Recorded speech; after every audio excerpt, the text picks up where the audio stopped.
Beberapa waktu lalu, nama Nikita Mirzani mendadak jadi sorotan. Hal ini karena unggahannya di Instagram Story soal wanita yang hamil duluan. Tulisan Nikita Mirzani ini pun sontak jadi sorotan. Banyak netizen yang menyebut jika Nikita Mirzani sedang menyindir Lesti.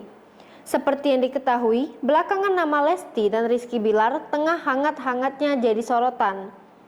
Gara-gara cuitan menohok Nikita Mirzani itu, banyak netizen yang geram dengan Nyai. Mereka sampai menyebut Nikita Mirzani sengaja melakukan hal itu untuk pansos. Tingkah kelewatan Nikita Mirzani itu ternyata juga mengundang amarah seorang dokter. Dokter Lita mengecam sikap Nikita Mirzani yang disebut bisa merusak mental Lesti. Apalagi kini Lesti sedang hamil. Dalam hal ini, Dr. Lita mengatakan akan meneruskan kasus pembulian ke ranah hukum. Dr. Lita juga mengingatkan bahwa kesehatan mental merupakan permasalahan serius. Kesehatan mental itu lebih penting dan tidak akan bisa disembuhkan dengan waktu yang singkat, lanjut Dr. Lita Gading.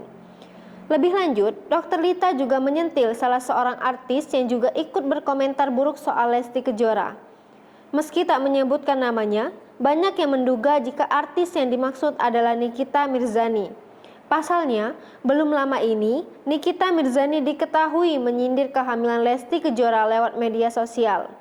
Dr. Lita mengaku tak segan melaporkan haters bahkan artis sekalipun.